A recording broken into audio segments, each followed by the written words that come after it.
இன்னைக்கு நம்ம இந்த வீடியோல சோயா சாஸ் எப்படி பண்றதுன்னு பார்க்க போறோம். இந்த சோயா சாஸ்க்கு வந்து நான் சோயா எல்லாம் யூஸ் பண்ணி ஃபெர்மெண்டேஷன் மெத்தட்ல பண்ண போறது இல்ல.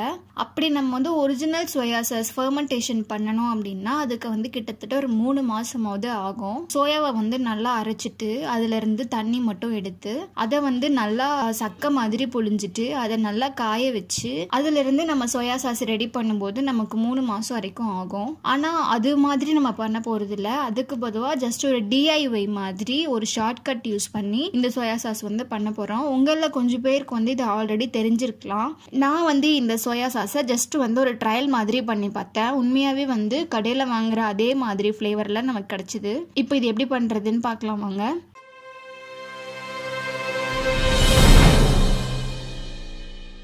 ஒரு கடாயில் 1/2 கப் சர்க்கரை ஆட் பண்ணிக்கணும். அந்த சர்க்கரை வந்து நல்லா மெல்ட் ஆகிற வரைக்கும் மீடியம் ஃப்ளேமில் நல்லா சூடு பண்ணிக்கணும். அடுப்பு ரொம்ப ஸ்பீடாக வைக்க தேவையில்லை, மீடியம் ஃப்ளேமில் இருந்தாலே போதும்.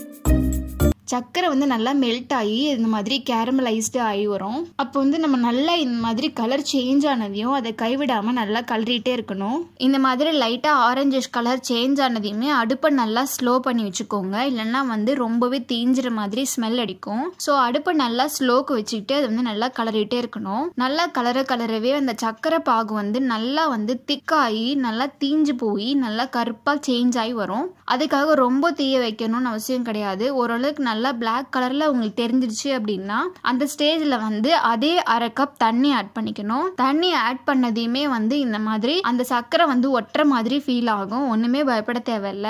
தண்ணியோட சேர்த்து நல்லா கொதிக்க வைக்கணும். அப்ப அந்த சர்க்கரை பாகு வந்து நம்ம ரெடி பண்ணோம் இல்லைங்களா, அது வந்து நல்லா கரைஞ்சு வந்துடும் தண்ணியோட சேர்ந்து. பாருங்க இந்த மாதிரி அது நல்லா சூடு பண்ணவே அது வந்து நல்லா கரைய ஆரம்பிச்சிரும். ஸோ இந்த மாதிரி நல்லா கரைஞ்சிரும். ஸோ அந்த ஸ்டேஜில் நம்ம இது கூடயே வந்து ஒயிட் வினிகர் வந்து ஆட் பண்ணிக்கணும். இந்த ஒயிட் வினிகர் நம்ம ஆட் பண்ணுறதுக்கு ரீசன் என்ன அப்படின்னா ரொம்ப நாள் வந்து நம்ம ஸ்டோர் பண்ணிக்கலாம். அடுப்பை நம்ம ஆஃப் பண்ணின பிறகு இதில் வந்து 2 டீஸ்பூன் வினிகர் ஆட் பண்ணால் கரெக்டாக இருக்கும். இதிலே வந்து கொஞ்சமாக வந்து உப்பு ஆட் பண்ணிக்கணும். ரொம்ப இல்லை, ஒரு 1/4 டீஸ்பூன் அளவுக்கு உப்பு ஆட் பண்ணிக்கணும். இப்போ இது கூடயே வந்து இன்னும் நல்ல ஒரு ஃப்ளேவருக்கு வேணும் அப்படின்னா இது கூடயே வந்து நீங்கள் வந்து லெமன் ஆட் பண்ணுறதா இருந்தாலுமே பண்ணிக்கலாம். இப்போ இது நல்லா ஆறின பிறகு நல்ல ஒரு பாட்டிலில் வந்து இதை நம்ம ஸ்டோர் பண்ணி வச்சுக்கலாம். கிட்டத்தட்ட 1 மாதத்துக்கு மேலேயே வந்து ரொம்பவே நல்லா இருக்கும். ரூம் டெம்பரேச்சர்லேயே நம்ம ஸ்டோர் பண்ணி வச்சுக்கலாம். நீங்கள் எப்போல்லாம் வந்து ஃப்ரைட் ரைஸ், பாஸ்டா, நூடுல்ஸ், அதுக்கப்புறம் சிக்கன் இது மாதிரியெல்லாம் பண்ணுறீங்க அப்படின்னா நீங்கள் இதில் வந்து 1 டீஸ்பூன் ஆட் பண்ணி நீங்கள் சமைச்சிங்கன்னா ரொம்பவே டேஸ்ட் வைஸ் ரொம்பவே சூப்பராக இருக்கும். மெயினாக ஃப்ரைட் ரைஸ், நூடுல்ஸ்க்கு எல்லாமே வந்து நமக்கு சோயா சாஸ் தேவைப்படும். அந்த டைமில் நம்ம இந்த மாதிரி DIY மாதிரி பண்ணி நம்ம இந்த சோயா சாஸை கூட யூஸ் பண்ணிக்கலாம். இது வந்து ஆல்மோஸ்ட் சோயா சாஸ் ஃப்ளேவரில் இருக்கிறதால இதுக்கு வந்து சோயா சாஸ் அப்படின்னு பேர்.